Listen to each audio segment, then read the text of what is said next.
Reminder, please make sure your cell phones are silent when you ask a question. Identify your name and affiliation.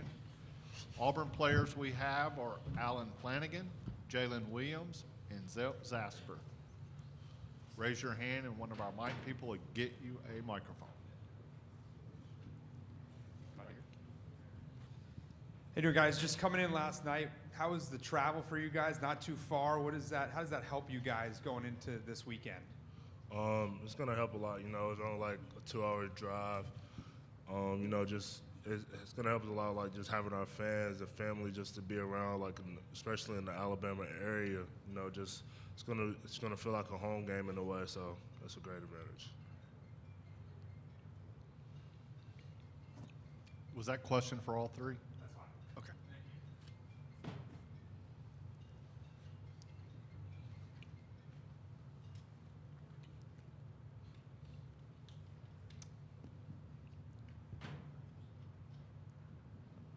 Ryan Hennessy, WVTM 13. With Bruce's history with Iowa, has he brought it up at all? Is it getting emotional? Maybe I'll ask another question. You know, he's got some history. I seen a couple things on Twitter last night. He didn't really bring it up, you know, but he was young. I seen a young picture of him, you know, coaching, you know, back in the day.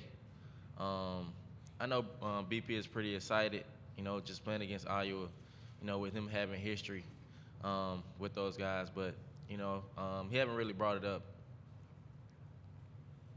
We'll go right here to your right. Ike Jones with the War Report, Auburn. You guys have any additional motivation looking at how the season's gone with all the close losses, and then last season with how you ended in the NCAA tournament for this season?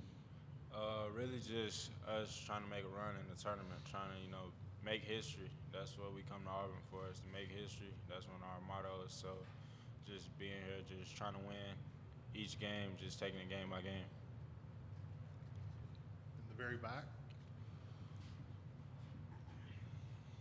Hi, Jack Lita with KCRG. For any of you, it seems like going to be a conflicting styles matchup between Iowa and Auburn. You guys can play some really good defense. Iowa can get out and run, play offense. Have you ever played teams in the SEC like Iowa, and how do you handle a matchup like that where it's such a conflicting contrast in styles? Well, I think that's what you get prepared for. We have played a couple teams that, you know, play Iowa style, but you know, we don't look on the past. You know, we look at the present because, you know, you take it one game at a time. It's March Madness. It's March. This is what we're here for. We're here to play, you know, some of the best teams, you know, in the country.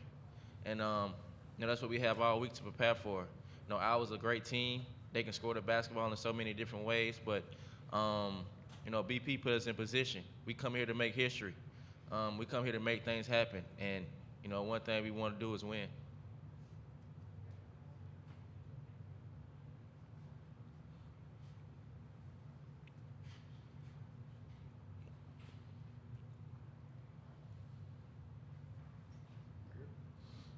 With some of the games, Jalen, that you guys have had so close, does that give confidence? I mean, you've played with some of the best and almost beat some of the best, like the #1 team that's here today. Yeah, I mean, it gives us a lot of confidence, but like these guys say, like, at the end of the day, those are still like losses. So we got to move on to learn, just see like where we can pick up from, and just like the little things that just cost us the games, and just learn from that and just move on. But like, obviously, Alabama is one of the best teams in the country, and to play them close and have us be up by 17, and then like just compete with them just tells y'all like we can compete with anybody in the country.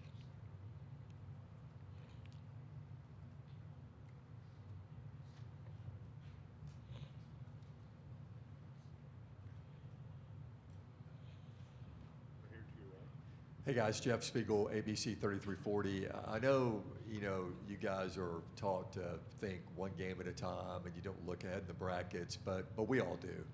And up next, if you win this game, is a game with the #1 seed in the region, and it's going to be here in Birmingham. So it looks like there's a path to the Sweet 16 that is pretty realistic, if you guys can get by this game.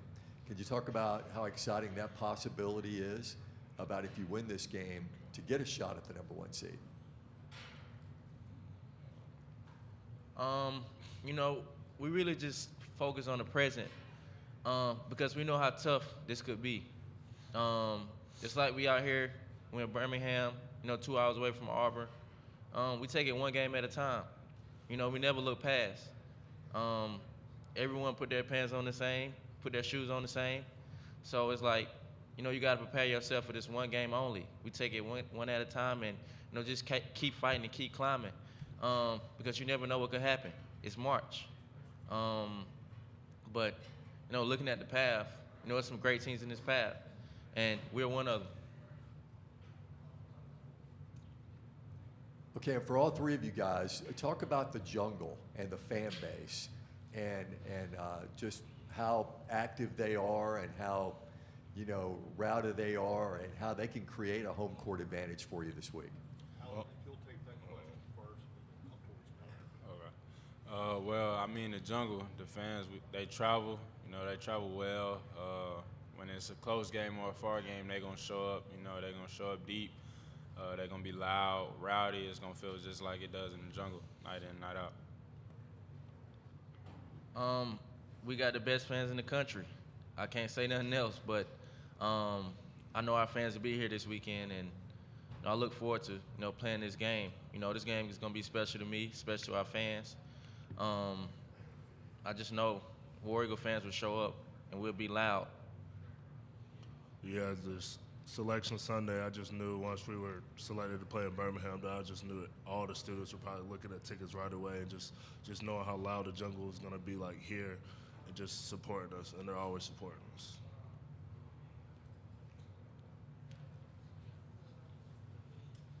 Andy Burcham with the Auburn Sports Network for all three. Guys, what did you learn just from the experience of the NCAA tournament a year ago?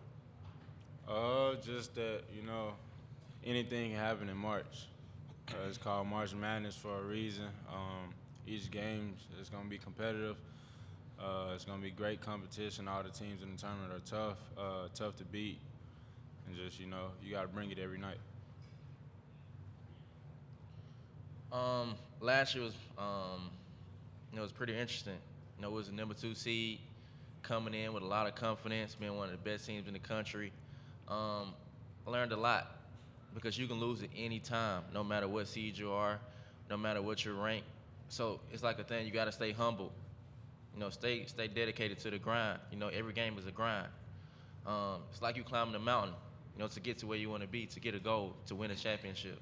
So what I learned is, take it one at a time and, just be dedicated to it. Keep fighting, keep going, because any time you can gain confidence. Anytime you can, just have a spark where you just make shots and have that confidence and playing defense each and every time. So that was my my focus on coming into this year and coming into March Madness. Yeah, you just can't take anyone for granted because, these guys put on the same shoes we put on. Everybody can hoop in this tournament. 1 through 16, like on the east side of the bracket, like can't be surprised if there's like some type of upset. Like these guys work just as hard as anybody else. Like as the first round pick to like not even being drafted, like they still work hard. They still got game. So just taking everybody and respecting like each team and just taking it one by one.